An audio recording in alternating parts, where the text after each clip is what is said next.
É inesquecível o momento em que o Ayrton bateu aquele carro na pista de Imola, naquela terrível curva Tamburello, que já quase tinha feito outros pilotos como vítima, como Berger e Piquet.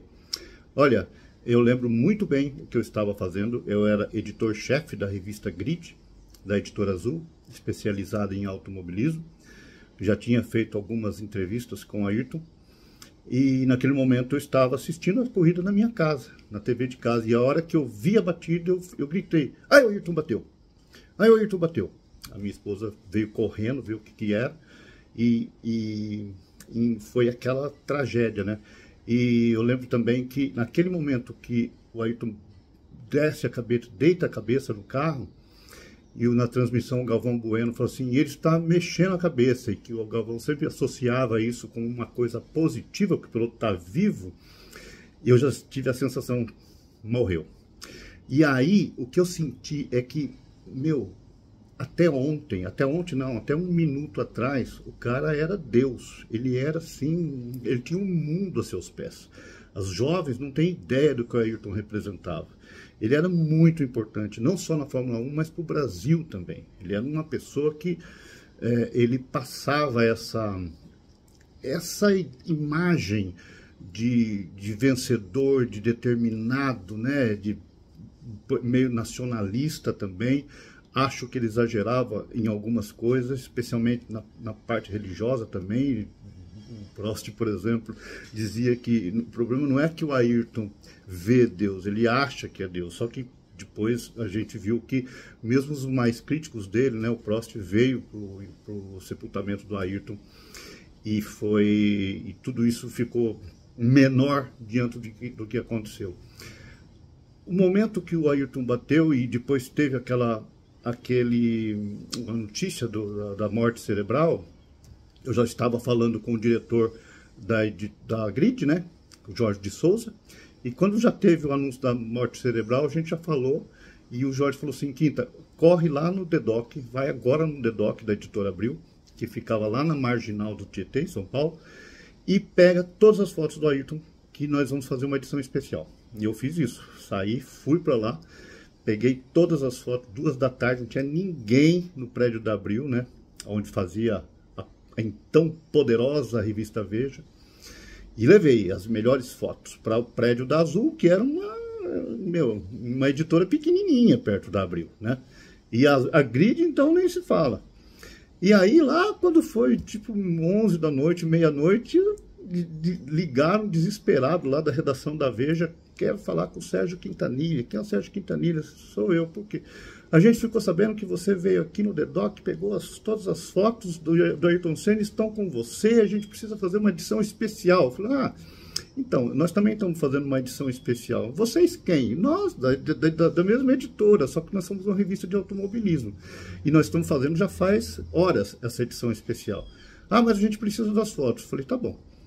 Eu vou separar algumas fotos, vocês podem mandar buscar aqui. E aí separamos algumas fotos, mas as melhores, evidentemente, ficou com a gente, que nós estávamos fazendo a edição especial. E nós escolhemos para cá, para uma edição, uma foto que o Ayrton fazia assim, ó. Ele estava assim, meio pedindo silêncio. Foi uma coisa, fico até arrepiado de lembrar. Foi uma coisa muito, assim, emocionante, né? E aquele dia, essa edição vendeu 250 mil exemplares para uma revista que vendia 5 mil. Tem ideia, vender 250 mil num dia feito assim, no domingo, com algumas pessoas também, várias pessoas que nos ajudaram naquela ocasião. E aí ainda teve que fazer a reimpressão da revista, né? E depois, naquele fim de semana, ainda tive que voltar para lá para fazer, na segunda-feira, na terça, a reportagem da edição normal da revista, né? E aí, sobre toda aquela tensão de o que afinal que levou, quem era o culpado? Todo mundo queria um culpado.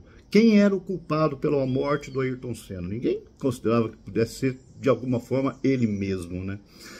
Mas o fato é que foi um choque assim, como nunca se viu no Brasil. E para mim a sensação muito forte que ficou foi: o cara era Deus. Os jovens não têm ideia do que ele representava. Ele era mesmo um Deus da Fórmula 1, Deus do esporte brasileiro, passava aquela coisa do nacionalismo muito forte, né? E daí não era mais nada, né? Como a vida era muito frágil, essa foi a sensação.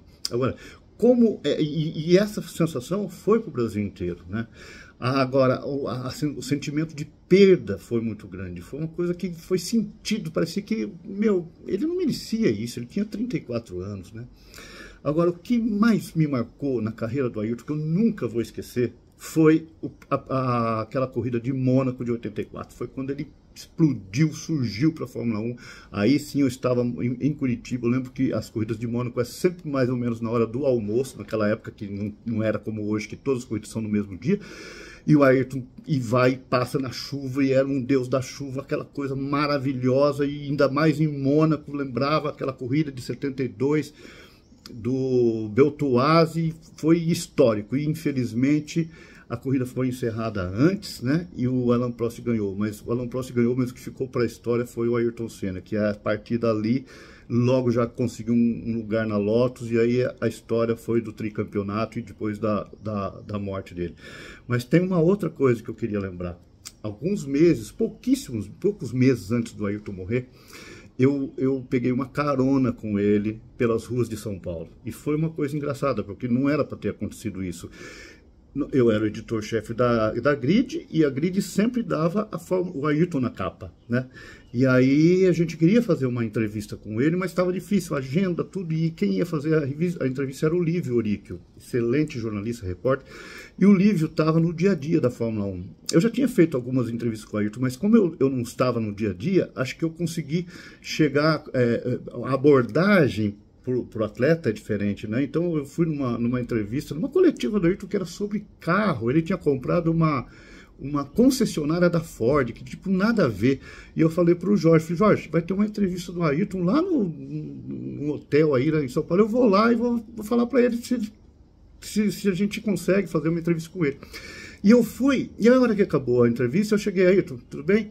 Eu sou Sérgio Quintanilha, da revista Grid, né? Embora já tinha feito matérias com ele, eu achei melhor falar de novo, porque eu não estava no dia a dia dele, não sabia se ele ia lembrar de mim. E eu queria dizer o seguinte, tudo bem, tudo bem.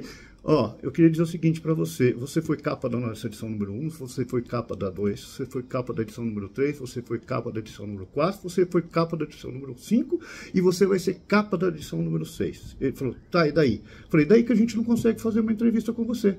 Nós estamos há meses, o Lívio Oríquio está há meses tentando fazer uma entrevista. Você é tudo, a nossa é a única revista de automobilismo nesse país e a gente não consegue. Aí ele falou assim, você vai ficar para a coletiva, com o almoço? Eu falei, vou. Ele falou assim, então, tá bom, então eu dou entrevista para você, tudo bem? Aí eu falei, ué, tudo bem em termos, né? Porque eu não estava preparado, não tinha caneta, não tinha papel, não tinha pergunta pronta, não tinha ido lá para fazer uma entrevista. Mas aí eu pensei, poxa, acabei de dar uma bronca no cara, uma bronca. Se eu recusar fazer essa entrevista, o que vai acontecer? O cara nunca mais vai dar entrevista para nós. Aí eu falei, tá bom. Aí eu falei, meu Deus, o que eu fiz, né? Aí saí correndo, comprei um gravador na Avenida Paulista, voltei pro almoço, almoçamos juntos, daí a hora que foi sair, o carro saindo do hotel, o Ayrton entra no carro e me chama, e eu entro de carona com ele, o pessoal, nossa, o que é isso? Quem tá pegando carona com o Ayrton? Aí a gente saiu andando pelas ruas de São Paulo, fez uma entrevista muito legal. E a entrevista tem aí, foi depois resgatada muitos anos depois, de carona com Ayrton Senna pelas ruas de São Paulo. Só que aí quando eu cheguei na redação, falei, Jorge, você não vai acreditar, conseguimos a entrevista com a Ayrton. Aí contei, ele falou, não acredito. Ele falou assim, tem foto? Não tinha celular na época, gente. E o pior, eu guardei essa fita durante muitos anos e essa fita também perdeu. Mas enfim, Ayrton Senna é um herói do esporte, um brasileiro inesquecível. Não era perfeito, como muita gente pensa, mas ele era realmente necessário para fazer com que esse país sentisse que ele tem força e pode, quando ele tem determinação e as condições favoráveis para isso.